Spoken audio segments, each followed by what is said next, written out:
有幾震撼咧？我就覺得唔係好震撼嘅，因為我嗰陣喺入邊嘅錢多過1000萬，咁啊嗰陣輸2成左右。你用咩嘅方法先可以追得翻咧？就係你賺25%。我好記得23年第一季度係贏40% 左右㗎，所以就已經係完全 cover 晒22年 Q4 嗰個嘅損失。咁啊，比特幣絕對應該係增持嘅，絕對係優質資產嚟。FTX 爆煲曾經令蔡嘉文損失過千萬，佢究竟點樣反敗為勝？當時都有啲 friend 係輸咗95%都有聽過，100% 都有聽過，全部錢喺入邊。本身其實佢係唔使翻工嘅，因為本身可能自己舒舒服服喺屋企炒幣。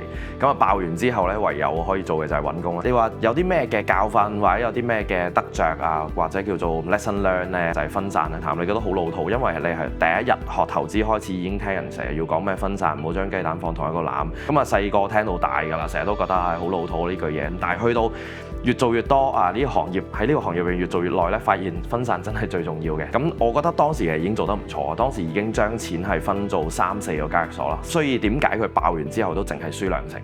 成間爆啊！全部錢冇晒，都係淨係輸2成。無論用咩角色睇都好啦，2成其實唔係好多。所以當時係真係純粹用翻正常嘅策略去做，正常交易方法去做。所以我就覺得你做投資又好，交易又好，唔應該係你自己去做咯。咁應該係你會用科技去幫你，用電腦去幫你，將你嘅諗法、將你嘅策略去擺落電腦去自動化。我好記得23年第一季度係贏40% 左右㗎，所以就已經係完全 cover 晒22年 Q4 嗰個嘅損失。冇錯，就係因為佢當時咧，佢叫做一落閘啦，一執笠啦倒閉嘅時候咧，咁佢入邊有叫做沒收咗好多人嘅比特幣啦。咁佢結算嘅價格咧係用翻當時15,000定17,000左右啊，15,000至17,000左右美金嘅價格去結算啦。咁所以比特幣而家升到上88000，咁佢當然佢本身收到嚿錢已經升咗幾倍，咁所以佢就有多咗好多嘅空間可以賠償俾用戶咯。即係當時你有100蚊喺入邊咧，佢會賠俾你140或者145蚊。因為我嗰陣喺入邊嘅錢多過1000萬，佢預計係最遲下年會賠翻啦，我絕對得啦，呢個好容易嘅，呢個係啊。基本上比特幣同個頂峰爭個距離其實係好易好近嘅咋，都係2萬蚊美金左右。咁所以我覺得係好簡單嘅。如果真係要估，我哋會估下一個牛市啦，即係2029啦，2029年係去到30萬至50萬美金嘅。美股究竟應該幾時入市？美股股災通常呢個跌幅咧就係20至30% 嘅，即係究竟你要睇你點樣定義個股災。如果你講緊話過去10年。10年或者15年美股調整咧，其實係大約真係平均係20至30嘅。我有拉過啲數據出嚟睇啊，咁有啲19%，有22%，有27%咁樣。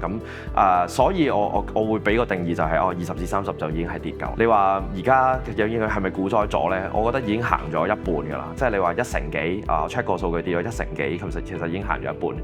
咁你話而家要諗嘅究竟佢係1成幾就反彈啦，定係要跌到3成先反彈？咁呢個就每一次都唔同。咁留意過特別係 QT 嘅時間咧，即係量化緊縮緊，即係而家啦。咁之前就印銀紙啦，而家量化緊縮 QT 啦。QT 嘅時候通常個跌幅會深少少嘅，會大約20至30% 左右。咁QE 嘅時刻咧會跌少啲嘅，會20左右咯，係未去到30嘅。咁所以你問我今次個調整浪會去到幾多？我都用翻歷史數據去推㗎咋，都係2成至3成咯，可能仲有少少下跌嘅空間。你話仲有啲咩操作方法或者叫做幾時入市好咧？通常都係跌2成扣一注，跌3成扣一注咁樣，多數都係咁樣做。美股嘅話，即係逢跌買。咁你話佢會唔會被炒？佢有講過自己唔會主動辭職。咁所以呢個我覺得我就自己冇乜關注。即係我覺得聯儲局嘅呢個嘅決策咧，佢係成個會議一齊去做制定一個嘅策略嘅，即係究竟鴿定鷹咁樣，都係成班人一齊去開會同埋投票去決定嘅，即係唔係佢一個人咯。所以我覺得佢係咪佢在位或者係咪佢在任咧，即係對我嚟講唔係太重要。係咁一般嘅投資者如果冇 program trade 或者冇quant trade 量化交易呢啲嘅方法咧，做美股咧其實唔需要搞呢啲嘢，即係做美股你定期 DCA 或者要逢低買就已經完全足夠啦。即係我見過有幾批人啦，即係幾組唔同嘅人啦，做美股啦。最賺錢長期最賺錢真係乖乖地 DCA 咯，或者逢低買咯。DCA 即係平均成本法或者定時定額法，每個月買少少，每個月買少少，keep 住長期 hold 住。咁啊，通常唔係好賺錢咧，就係喺度自己估啊佢幾時係頂啊，跟住之後做淡啊，跟住俾人夾上去之後就止蝕啦，跟住喺高位追嘅時候咧又落翻嚟啊，又要再止蝕。多數係亂炒係慘嘅，即係亂炒係輸得勁啲嘅。反而你乖乖地就咁揸住喺度 hold 住喺度啊，定期買啲，逢低買啲係最好嘅方法。咁你話幾時 AI 可以買咧？都係逢低買啦，永遠都係嗰句逢低買。因為如果你永遠高追嘅話，你永遠都係買緊個貴嘅嘢。我哋做 trade 或者做交易嘅話，就係你要知道究竟個現價合唔合理啊嘛。咁好多時候，如果市場個個都講緊呢樣嘢嘅時候，已經 price in 咗，反映咗大家嘅呢個熱潮，呢個嘅興奮程度。咁所以唔應該喺任何見到啊大家都講緊啦，呢個 topic 好 hit 嘅時候就衝入去買。美股嘅判斷方法咧，其實大部分人咧近幾年咧就會用 QT 同 QE 去判斷嘅。例如20年 QE 之後啦，21年就升好多啦。咁啊22年宣布 QT 之後咧，22年就跌啦。所以好多時候咧，其實係睇緊個 expectation 個預期嘅。佢例如佢突然間宣布我會重新 QE 㗎，量化寬鬆啦，咁絕對係一個好嘅 buying time， 即係好嘅買入時機咯。咁如果佢仲係堅持 QT 嘅話，我都覺得佢個升幅唔會係多過比特幣咯。即係呢個好簡單嘅，我覺得炒美股你直接睇 QT 同 QE 就絕對足夠啦，絕對有用過你睇其他數據。港股係咪已經脫離咗熊市？我就自己好少去定義牛市熊市嘅，牛市熊市係先知即係你以為你先知先覺啦，但係其實係後知後覺嘅，因為你要等個市場真係跌咗啊，佢跌咗2成啦，跟住然後成年都唔彈上去，咁大家就會熊市嚟啦咁樣。咁你見到佢創新高又話牛市仲未完咁樣，所以永遠都係後知後覺嘅事情，我就唔會自己去判斷啦。佢牛市咯，所以我要買多啲，熊市我買少啲。我好少做呢種判斷嘅。咁你話港股究竟點睇佢升呢一波咧？其實好多時候都係啲其他嘅因素影響嘅，即係例如大陸放水啦，大陸放水係今浪 Q1 升嘅主要原因啦，因為大陸都講咗2次放水咯，同埋你見到佢嗰個嘅大陸嘅利率啊都跌咗好多，永遠佢一放水一撐個股市，你會發現 A 股升先嘅，即係唔係港股升，所以個 focus 個位咧其實係因為 A 股升，跟住 A 股就帶動個港股。咁你話嚟緊會唔會做繼續升落去咧？就睇內地究竟嘅貨幣政策係點咯，即係咪繼續持續放寬啦？呢個係第一點啦。第二點就係香港嘅衍生產品市場。衍生產品工具咧，其實都幾影響個市場嘅，即係你會留意到，例如牛熊證啦，牛證多通常個市向下跌啊，熊證多個市向上升咯。咁純粹睇呢幾個大陸放唔放水、牛證、熊證啊，其他睇埋啲例如沽空比率嗰啲數據，已經可以足以令到你判斷港股究竟升唔升跌唔跌。你話同美股比較咧，美股就好揸唔好炒啦，因為你長期揸住，每年從逢低買，你基本上就賺錢㗎啦。咁波幅個不太大，但係港股咧就係好炒唔好揸。港股一開頭玩嘅時候，係07年啦，3萬點左右啦，2萬幾3萬。咁你諗下，07年嘅時候有3萬點，而家都得個2萬點。你會知道原來你揸住呢個嘅港股咧，17年咧、18年咧都係唔會有任何嘅賺嘅，反而係蝕嘅。所以港股係好炒唔好揸，只有波幅沒有升幅。咁所以就我自己港股我就好少揸。見到身邊嘅 friend 都係攞住可能10萬蚊、20萬蚊、30萬港紙去炒。咁你30萬賺30%、9萬蚊，一個月8000蚊，咁你覺得對你生活有改變咩？我唔覺得咯。所以我覺得港股唔係一個俾大家去入去嘅，然後覺得可以賺錢或者發達或者財務自由嘅市場咯。所以我係唔會叫身邊嘅朋友去走去你留意多啲港股。所以我覺得佢就冇乜投資價值。可能你就算你覺得頭先所講嘅AI 啊或者芯片熱潮帶動嘅中概股啲股票上升，可能分分鐘轉個頭你就要做淡㗎。唔應該諗佢而家係咪一個值得長線投資嘅工具。咁所以我覺得港股都唔會係，絕對唔會係我會叫人揸嘅資產咯，我會叫佢放咗佢，即係大部分人我都會叫佢你直接 cut loss 啦，係啦，因為好明顯嘅就係有一批炒美股都 OK 嘅，即係都仲賺錢嘅，有批炒港股長期輸錢嘅，有批炒 crypto 全部已經唔使做嘅，即係仲有咩爭拗餘地就話crypto 突然間會落翻幾千蚊美金嘅 ，OK 港股會上4-5萬點嘅，即係我唔會睇到有呢種嘅 possibility 出現。香港樓價究竟幾時先反彈？而家按揭利率咧用 P 減嘅方式咧，咁減完之後大約係3.5嘅，最平最優惠嗰個係3.5嘅。如果你睇個租金回報嘅話咧，而家都係接近3.5左右嘅，所以兩者係持平嘅，即係你買呢個樓收租賺嘅錢，同埋你去供樓俾嘅利息咧個 percentage 係一模一樣嘅持平嘅。咁幾時有出現過呢個情況咧？就係2018至2021啦。2018至2021就係呢兩個數字叫做打和個嘅情況。咁18到21咧個樓市淨係波動嘅，咁佢係冇升冇跌嘅。